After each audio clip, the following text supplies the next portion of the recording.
Hello and welcome to Next Circle. Today we have a very special guest with us. He's none other than Mr. Farookh Sensei. He's the founder and director of Ledge Leadership Academy. And right now we are seated at the international headquarters. Thank you very much for joining with us today, sir. My pleasure.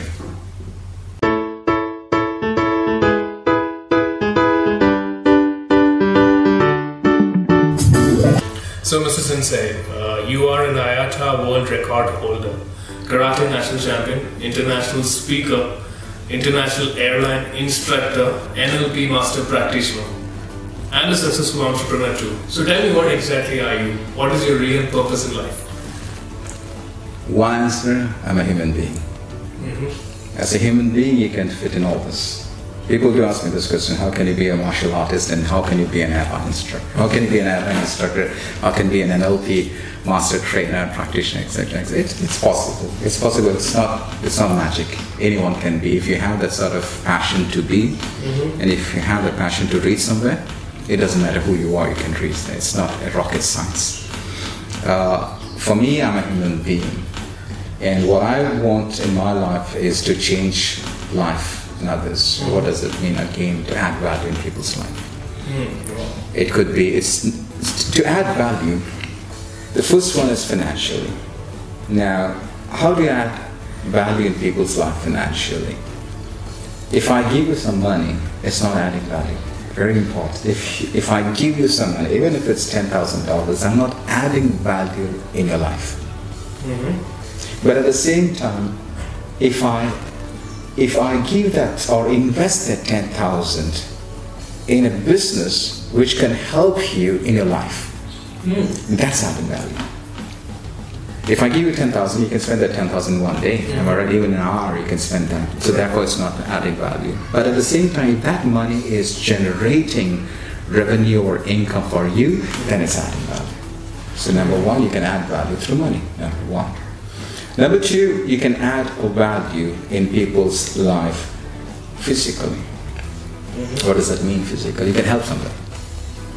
By helping somebody to do some homework, for example, or to do some other work or something which can add value, so physical. Or it could also be that you are not well.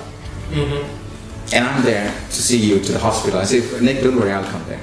Okay, I'll come. I'll stay there tonight and I'll take care of you. Okay. That's how physical, that means I have to move from A to B.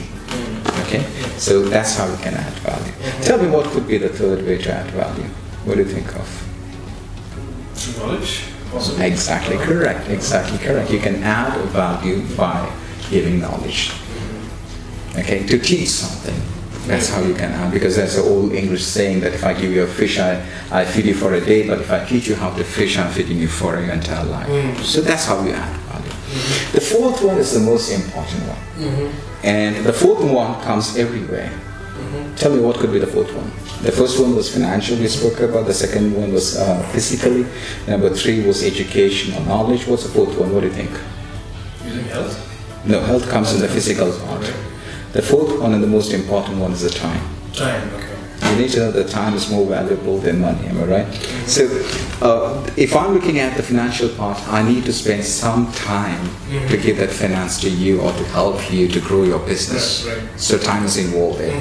Physically, if I want to do something physically to you to help you, again time is involved there. If I want to teach you something, again time is involved. So therefore, time is involved in all the four. Exactly correct. Exactly correct. So if you ask me, what is my whole purpose in life? My purpose in life is to add value in people's life and to inspire them to think more, do more, achieve more in the shortest period of time than they thought they could ever achieve. That's my goal. Very simple. It can be anything. It can be anything. It can be anything. It doesn't matter. So that's something which I have written down. I didn't know about goal setting, I didn't know about vision, I didn't know about the mission statement and values and all those things. They were all new to me because I attended a leadership coaching when I was working with Airways. And I had the opportunity to take part in the very first, what you call the pilot session. And that's when I came to, that was my very first training on leadership. Though I was the leader, I believe that I was a leader because I was able to train hundreds and thousands of people, but I didn't know that what is leadership.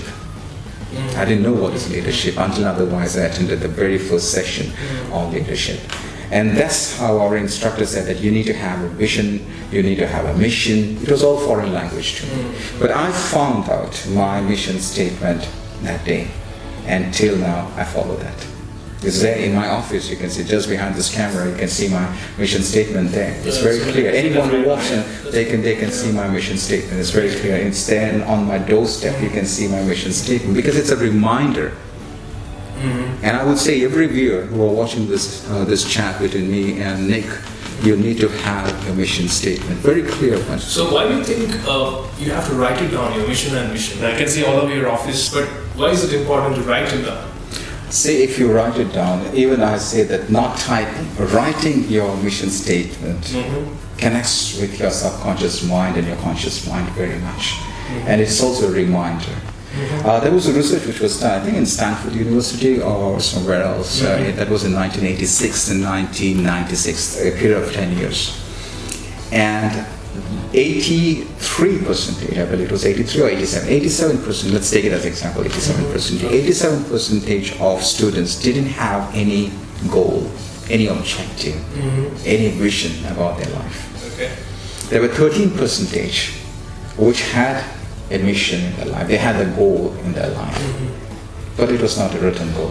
They had a goal, but it was not a written goal. And there was 3% of students who had a clear written goal. After 10 years, when the research team came back, it was this 3% who had achieved or reached where they wanted to exactly reach. So what does that mean? Because if you write something, you're connecting with that.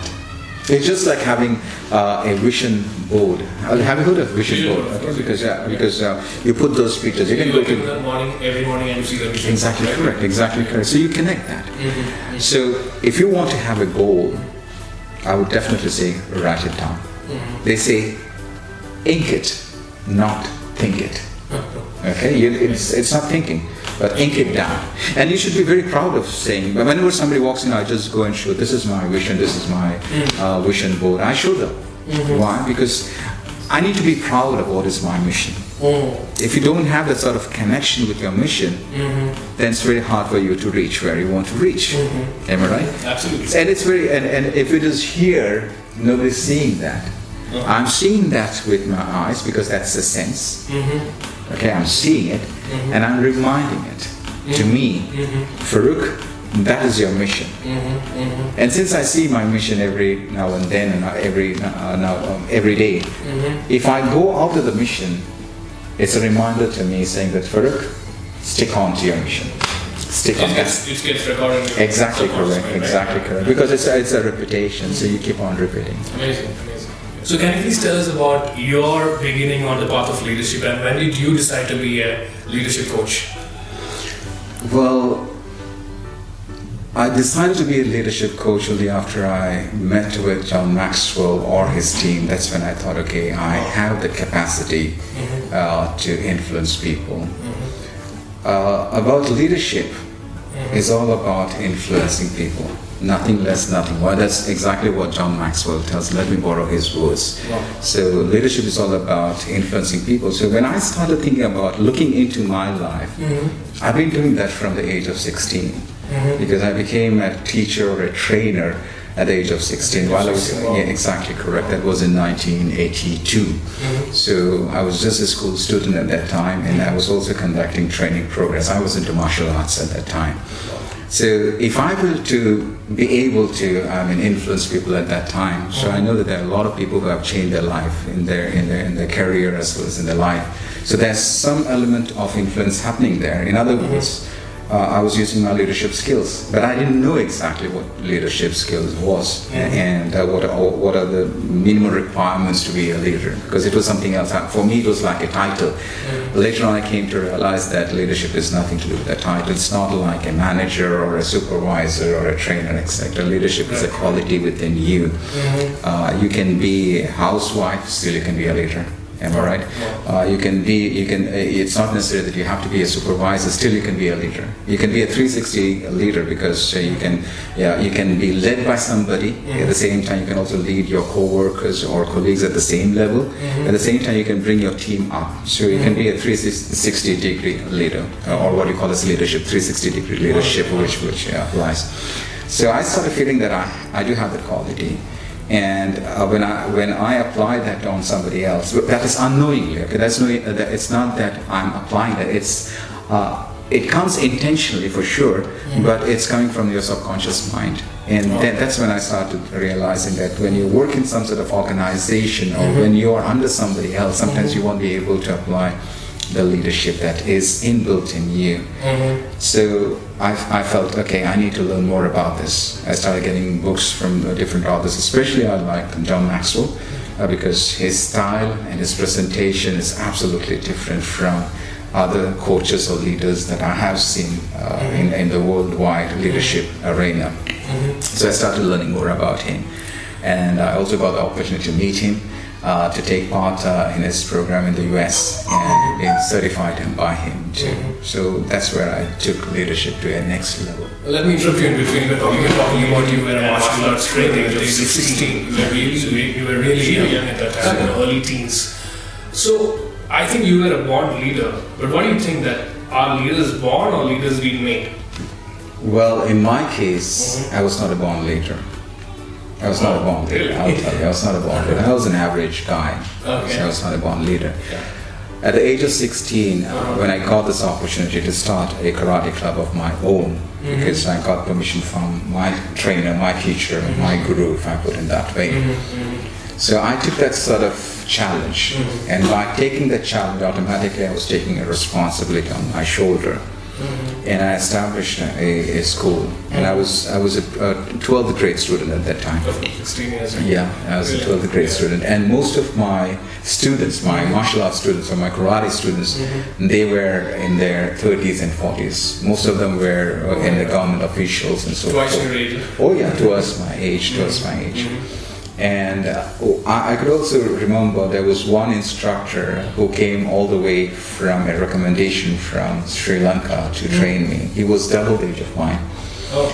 He was around about 40 plus at that time. He came to train me. After 2 months, he said, "Farookh, I'm stopping to train you, and I would like you to train me." After 2 months? After 2 months. Oh, wow. He became my student at that time, yeah. And yes, I'm serious. And I still remember he saying that you are just half of my age, but I'd like to learn from you. Those days I didn't know about leadership, nothing. But I knew one thing, that people liked me. What does that mean, like you? If somebody has to like you as an individual, that means there is a trust factor between you. Yeah, right? Only people like you because they trust in you. And at a later stage, when I came to know about leadership, when I learned about leadership from great leaders in the world, one of those principles or one of the law is trust. So, exactly correct. So I did have that at that time, but I didn't know that was a quality of a leader. And the second quality of a leader, or the most important quality of a leader, is about influence. Even today, after around about 34 years or 35 years in the martial art as an instructor, a lot of my students who have stopped martial art, but still they connect with me. So ask you also, why do people connect with you? People connect with you if there's a trust or if there's a connectivity between you and the other party, am I right? And that is a quality of a leadership. So if you ask me, am I a leader? In my mindset, yes, I'm a leader.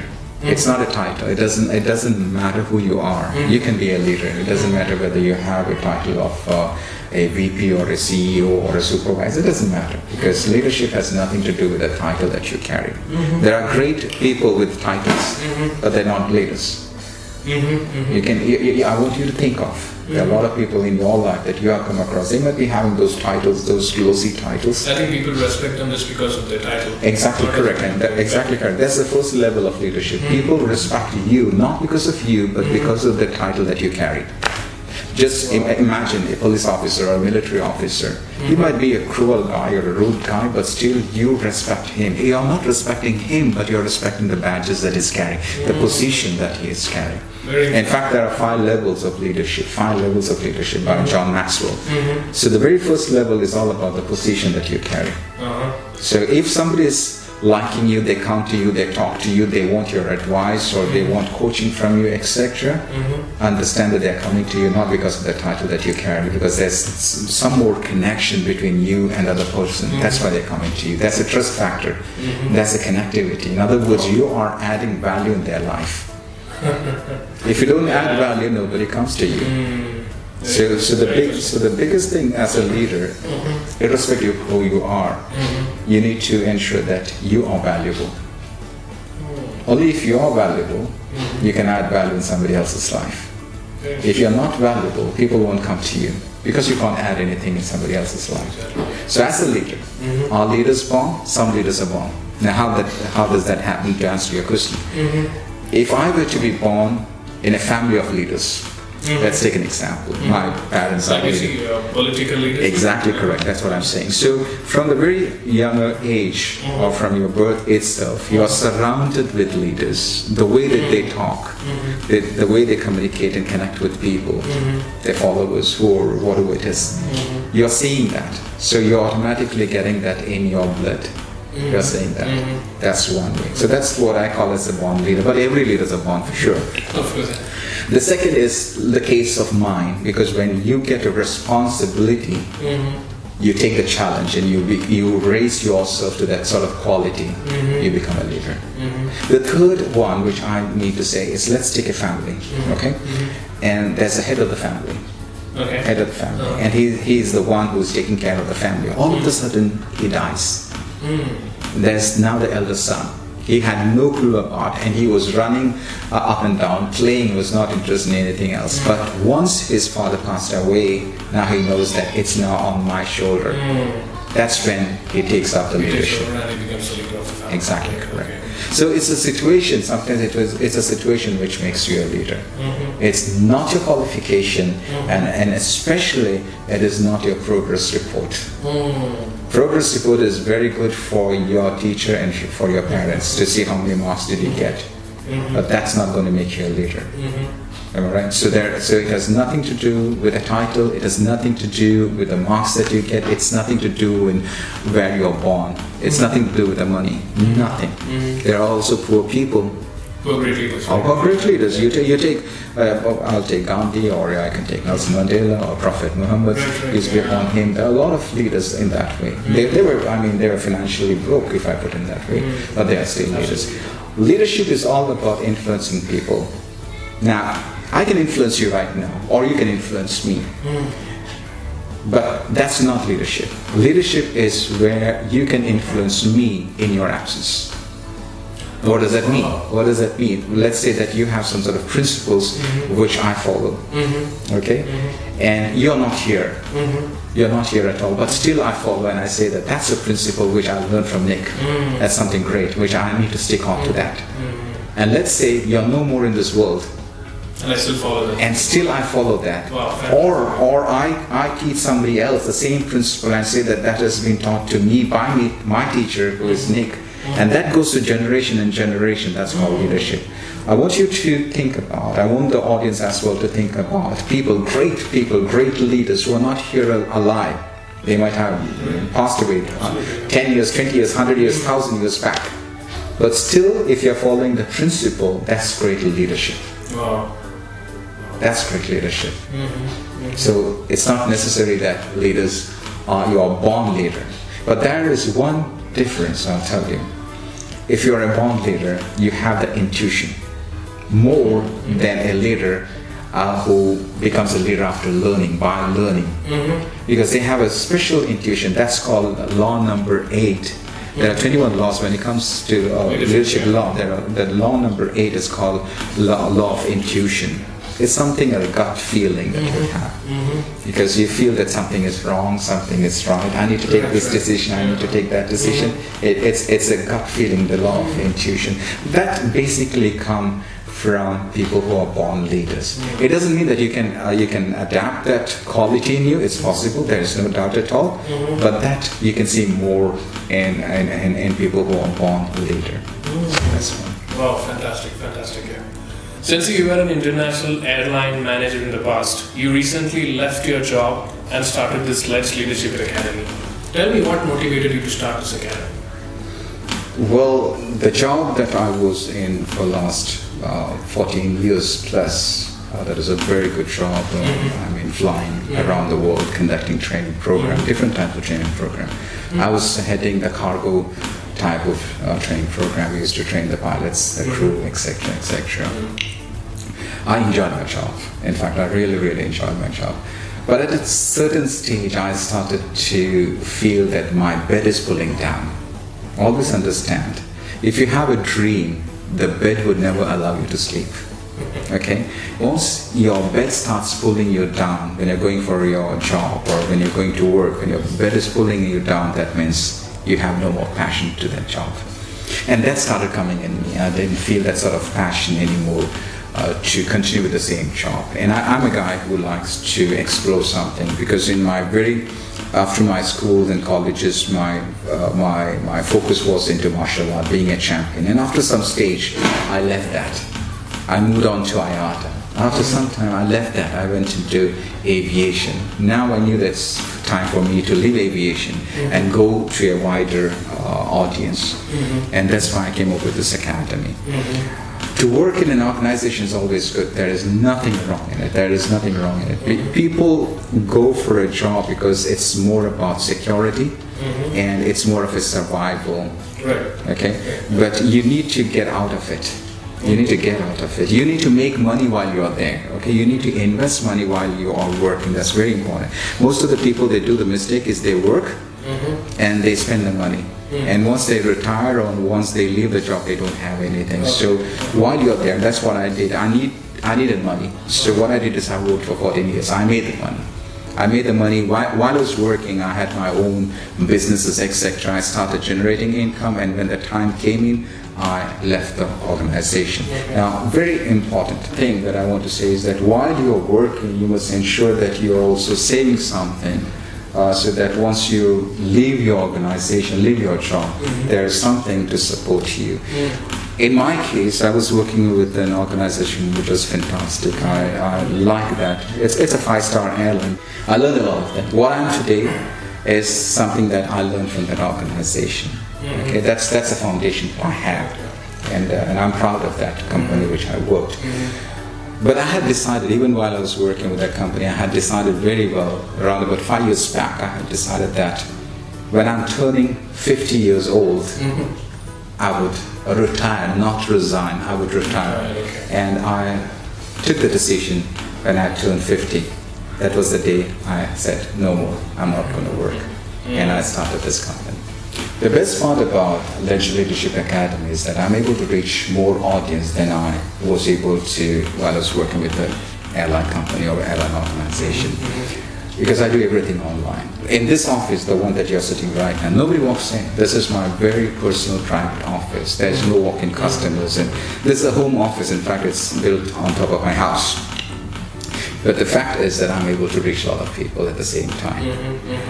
And we do a lot of mastermind programs, and the mastermind programs are all based on John Maxwell's mastermind programs. We focus on 6 mastermind programs. There are 10 weeks, some of them are 7 weeks program. So people from different parts of the world, they come and join once in a week, and then we have this mastermind session. And I get good feedback from them saying that how it changed their life and their leadership skills, and they have challenges exactly like we do. It's not a coaching, because coaching, there's something called one-on-one coaching, and we call it group coaching, but we don't do, in the mastermind is not coaching. Mastermind is asking questions to them so that they come up with what they do, and it's a sharing between each other, and they learn from each other. And the best learner, I would say that's me, because every time you keep mastermind, you're getting different teams and you're learning from them. So there is one program which is about the 21 laws of leadership, and that's one of the most successful mastermind program that we do. And the best part is I don't charge even a single penny. are you saying? Yes, yes, I don't charge even a single. It's absolutely free because as per John Maxwell's contract, for this particular program, which is called the 21 Irrefutable Laws of Leadership, you are not permitted to charge anything. So we don't charge. We don't charge. I publish that on Facebook. It goes on Twitter. It goes on LinkedIn, etc. I use all social media to advertise that I'm coming up with a mastermind program. And there are a lot of people who apply for it. But then I give them a task. I say, okay, this is the next step, do this. This is the next step, do this. And at last we filter. At last we filter and we see, are they fit to come and join this mastermind program? I do not want to take every Tom, Dick and Harry. Okay, so you take the person who can take responsibility. So each time when you give a challenge, you can identify whether they fit into it or not. So you were talking about Mastermind Academy. Can you please tell us more about your Let's Leadership Academy? What are the other courses which you offer to the public? Beside leadership, we have NLP program. It's more of about personal development program, and the financial program. What do I mean by financial program? Because people today, what happens is there's a big gap between the rich and the poor. I don't want to call them poor. Poor in the sense I'm talking about the mindset, because you could be rich. You could be financially earning a huge amount of money, salary, if I put it that way. But if your thoughts are not rich, then there is no use of getting a huge amount of money. By the end of the month, you won't be having anything remaining in your hand, and your bank balance would be still zero, and you would still be behind the debts. So I go into that level. I train about financial management. It's not the traditional financial management program that you see in the schools or colleges, etc. But this is absolutely different. How you change your mindset, okay, to have that. So leadership and financial management. The one that I really love to take is Train the Trainer program. Train the Trainer program is you can become a trainer. Anybody can become a trainer. That's the best part of it. Okay, because there are a lot of people who became trainers just by coming for our training program. Very simple, very simple. You don't have to spend 5-6 years to become a trainer. It doesn't matter. You just have to see what is your passion, okay, and bring that and create that and bring it out. So how can you deliver the message to a third party?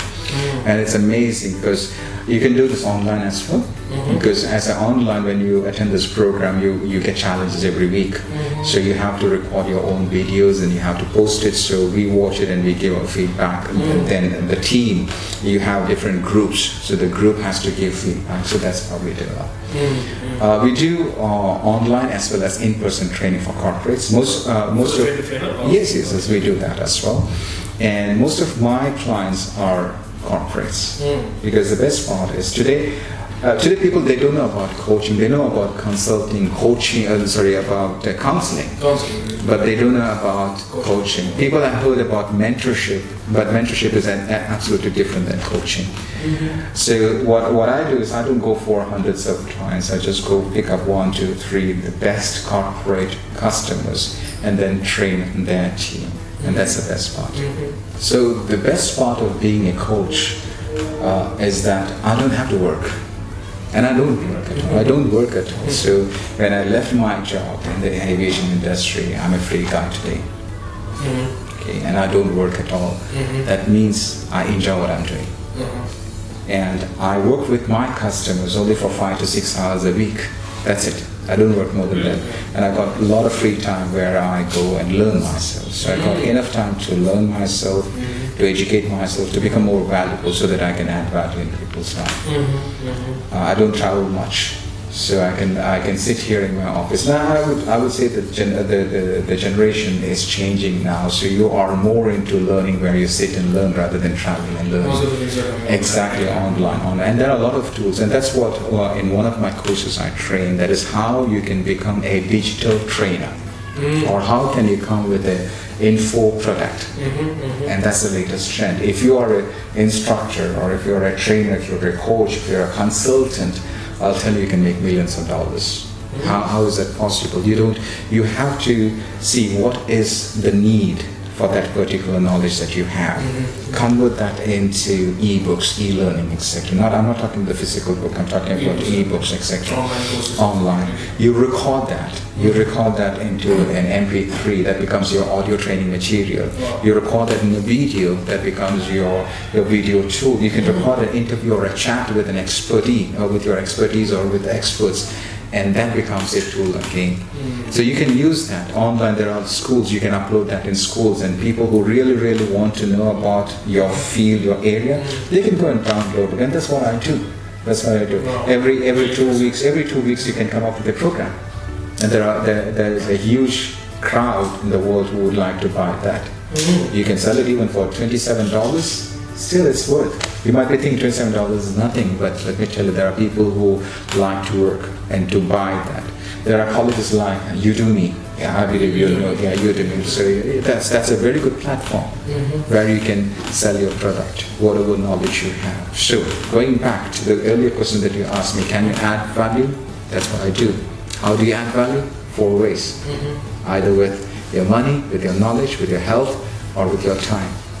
So if you come up with a knowledge-based program, you're spending maybe 1 day, 2 days, or 3 days to record those videos, but that will add value in thousands and thousands and thousands and thousands of people around the world. That's how you add value. And the very last law of leadership, the 21st law of leadership, is called the law of legacy. That's where teachers add value in people's life, influencing them even while they are not there. So Sensei, you were talking about your alleged leadership academy and a lot of courses offered by the academy. Can you please tell us anything about any new courses coming up immediately? Yeah, Nika, there is one course which is coming very soon, and it's all about finance. That is how you manage your financial or money blueprint, and it's called Unlock Your Inner Wealth. Wow. Now, when I say inner wealth, it's not only about money, it's how you think and how you construct your thoughts. Okay. Because based on the way that you construct your thoughts, that's the way that you are going to earn money, that's the way that you're going to spend money, that's the way that you're going to invest money. Blueprint that you create inside you. For example, if you want a result, let's say this is the result that you want, but you're getting, this is the result that you're getting. Okay. Okay, so this is your expected outcome, because this is what you're expecting, but this is the result you're getting. That means you should not be blaming this or this, you should be blaming something else, which is in you. Because there is something wrong in you that you're doing, therefore you're getting a different result. Okay. Okay, so that's, and if you see people who are in a good position, earning very good amount of money, a salary or package or income, whatever it is, and end of the month, if that is not the result they are getting a different result. When I say different result, means whatever they're getting or whatever they're earning is not there in the end of the month. That means there is something wrong in you. Now, what is wrong in you? I'm not talking that you're in your behavior, but there's something wrong in your habit. It's a ritual that you're practicing or you're doing, which is not giving you the result that you wanted or the result that you expect. This is based on wealth, that's how? It's though, see, very good, that's a very good question. See, the reason why I took as wealth, because this is something which I have done. I have practiced, and it has been successful for me, and that's why I'm living here all by myself. I mean, without working for an organization, because I'm applying the same rule. I want to take this, carry forward to other people, to tell them that you can also do that. Most of my teachers and gurus who were broke once upon a time, today they are millionaires and billionaires, I'll tell you. And they all did the same thing because they managed their money blueprint. And if you can manage your money blueprint, that's so easy that you can do. So what is the duration of this course? Well, the duration, now this is how it goes. You might sometimes ask, well, will I fit into it, or would I be able to afford it? I made the course in such a way that it's affordable to everybody. It's not a high peak course or the charge that I charge, because the same product, sometimes there are companies and organizations, and there are also trainers who charge thousands of dollars, but I don't want to go to that level because I want to make it affordable, but at the same time it should not be a loss for me as well. So I'm coming up with different versions of it. Now, what does that mean? The first version is if you just want an e-book on that, you get it. Okay. If you want an audio with the ebook, you'll get that. If you want a video along with that ebook and a lot of other supporting videos along with that, then you go to the next level. Okay. If you want a webinar on a frequent basis, for example 3 or 4 webinars, you can go for the next. If you then want a personal coaching from me, you go to that level. So it's up to you. You decide what you want. Whatever fits into your pocket, you can come in. Amazing. But I've seen that most of the result is people will be opting for the last one because they get my experience. I would be coaching them and I would be mentoring them. There's a difference between mentoring and coaching. So here I mentor them so they can become a part of my mentorship team. Oh wow, that's nice. That's how it's going to work. So how long is the mentorship for if somebody signs up for that? Well, there are different programs, and like you can go for a 1-year program as a mentorship, you can go for that. Or you think that I don't want to go for a 1-year mentorship, I just want to go for 6 months, you can go for that as well. That's all flexible. So we are given a lot of options that it depends upon what you want. It's not that take this, but tell me what you want and I'll give you what you want. Amazing. So this would be a very good package for everybody to understand that it's not the money that you get, but how you play with the money. It's all your mind game. It's all your mind game. If you see the rich, they become richer, and if you see the poor, they get much more worse and poorer. Why is that? Because they're not managing their money blueprint. Every action with regards to money is based on your money blueprint. Every action that you take based on your health is based on your health blueprint. Anything that you do with your relationship is based on your relation blueprint. So everything has got its blueprint, and it has to be measurable, okay, and it has to be visible. Now, how can you measure your health? You just see whether you're fit. That's the measuring tool. You go and stand on a weighing machine. That's a result. You just have to see the result. How do you weigh your financial blueprint? Just show me your pay slip, show me your bank report, show me your investment, show your net worth. Because what people do is, rich people, they look at that net worth, whereas poor people, they look at the income. That's two different things. So you have to focus on your net worth. What is your net worth? Rich people, they focus on passive income, and those who are not rich, they focus on their active income. Active income is where you need to be actively present there to earn money. Passive income is when you generate money while you're sleeping. That's passive income. So the whole purpose of this program, or the objective of this program, is to talk to you about your money blueprint, and then take you straight away to where you can generate revenue by monetizing your hobbies or your passion. How can you convert or turn your passion into a passive income? That's the whole purpose of this. So Sensei, before we wind up, would you like to say something to our viewers, the viewers of Next Circle? Any food for thought from your side? Sure. One thing that I've seen in my life is that people who work in organizations, they work like donkeys, if I use. I'm not saying that they are donkeys, but they work as donkeys. That means they work hard. And by the end of their service, when they look back, they have nothing in their bank balance. Why? Because they didn't manage it properly. So one advice, I don't give advice, but one thing that I would definitely request the viewers of Next Circle is that if you really love to work, you're looking for a job, your career, that's good. That's good. I really appreciate that. But don't be there for a long time. Don't be there for a long time. You have to see yourself outside that particular circle where you get freedom. It doesn't matter which company you're working. Even if it's the best company in the world, let me tell you, you don't have one thing. That's called freedom. If you want to have freedom, then you need to be independent. It's just like being inside a glass chamber. You have everything. It could be a golden chamber. You have everything, but you don't have oxygen. To get oxygen, you have to get out of it. But while you are there inside that circle, or while you are inside that golden cage, you need to ensure that you are saving something for your future.